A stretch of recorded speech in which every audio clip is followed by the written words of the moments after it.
After the grand success of Yamaha FZ in Indian automobile market, Yamaha wants a solid build quality machine in quarter liter segment that should be commuter friendly and touring as well, and came up with this Yamaha FZS25. So today we gonna see what's new in this BS6 updated FZS25. This 249cc powered motor puts out 20.8 PS of max power and 20.1 Nm of torque. About the chassis and suspension setup, this diamond frame is supported by 41mm telescopic forks at front and 7-step adjustable monoshocks at rear. And next is the wheels and tires. At front they are given with 17-inch 100/80 section tubeless tires and 17-inch 140/70 section tubeless tires at the rear. And next is about the brakes. This FZS25 comes with best-in-class dual-channel ABS assisted 282mm disc brakes at front and 220mm disc brakes at rear. Also, this Yamaha FZS25 comes with a fuel tank range of 14 liters, which is a decent range for a touring bike. And most importantly, this bike weighs 154 kgs and it is well manageable as well. Okay, let me start our ride review. Before that, always wear helmets while riding because safety is our first priority, and most importantly, use certified helmets and don't forget to lock your helmet straps as well. Let me see the different aspects of the bike in detail. First, we start off with the design elements. Yamaha gives a proper touring definition to this bike because the stance, the chassis construction and handling, all the things are well designed with a touring bike in mindset. Especially the diamond frame construction is well balanced and supportive. Due to that, vibrations are very well arrested in handlebars and foot pegs at higher RPMs. Seriously, this 154 kgs doesn't feel heavy in this bike, and the design of headlights and tail lights are very live and futuristic.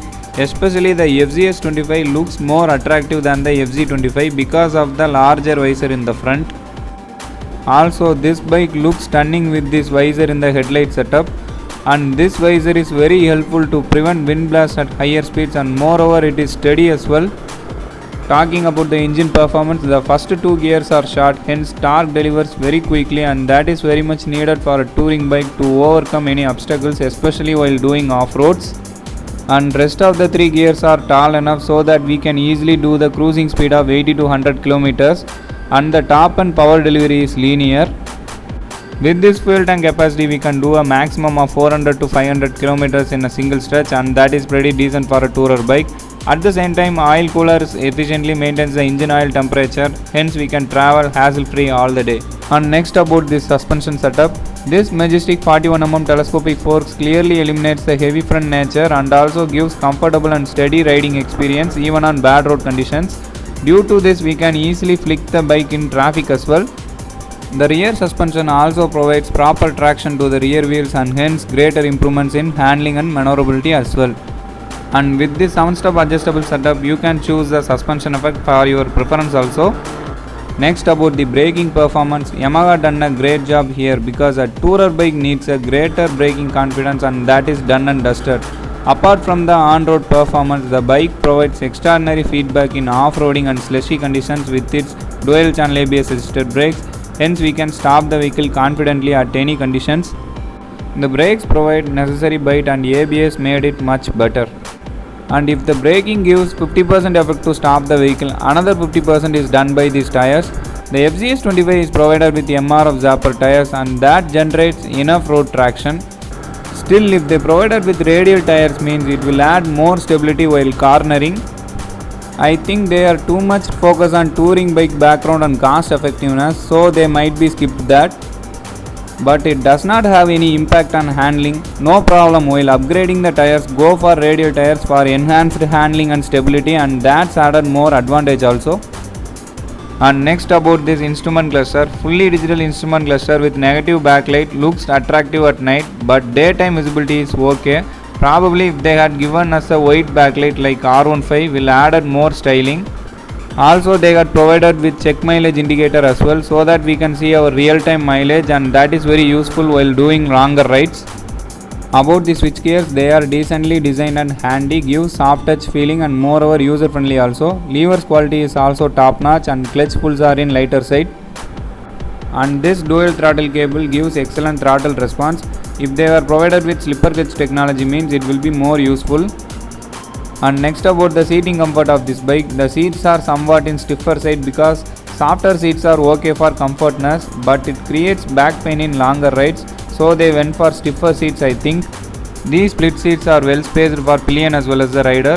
The riding position is not so aggressive, so we can sit back, relax and enjoy the longer stretches on this bike. And next is this bifunctional LED headlamps. They provide enough beam intensity and decent visibility also. The LED DRL lights added more styling for this headlight unit as well. Also this bike is equipped with side stand cutoff feature, so we cannot start the bike with the side stand on, and this is a must have safety feature for every bikers. The high quality handguards are nicely designed to protect our hands and levers as well. Talking about the build quality of this bike, what I can say, obviously we all know the build quality and reliability of Yamaha engines. I also watched the travelers video who had traveled with this bike to Ladakh in YouTube. They didn't face any single issues in this bike while they traveled. They actually loved this bike performance and shared it in their channels. If possible, I will share the video links in the description so that you can understand how far the bikes perform.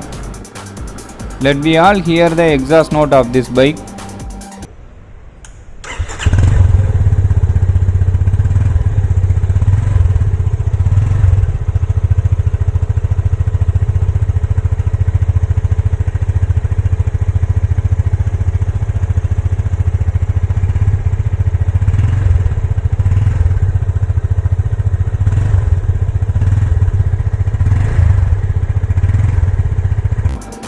This rumbling exhaust note at higher RPMs will surely make us excited. So far from my observations, I will definitely tell this bike as an affordable tourer because its pricing is very satisfactory in all aspects from my point of view. A lot of improvements happens in this bike compared to its previous models. Lot of people preferring this bike as their travel companion due to its reliability, performance and of course solid build quality. And we all know that Yamaha bikes are called generation bike due to their long lasting build quality. The bike performs similar to my Mojo in first 2 gears where the torque delivers very quickly. Adding 6-speed gearbox and liquid cooling provides more strength when rivals with Dominar 250, but still the FZS 25 will satisfy you with its engine life and refinement levels. And I personally like the weight balance and steadiness of this bike. The available paint schemes of this bike are patina green, white vermilion and dark matte blue. In these 3 colors, patina green looks more attractive. And this FZS 25 definitely suits up its tagline, the Lord of Adventures as well. The price of this bike is 1,58,639 rupees ex-showroom price Tamil Nadu. Contact your nearest dealer for on-road price and their support and response is very excellent. And finally, the FZS 25 will definitely be the most affordable bike in this segment. And if you like our videos, please give us a thumbs up in our Instagram and Facebook pages also, and don't forget to subscribe to the Automotrix channel. Thank you.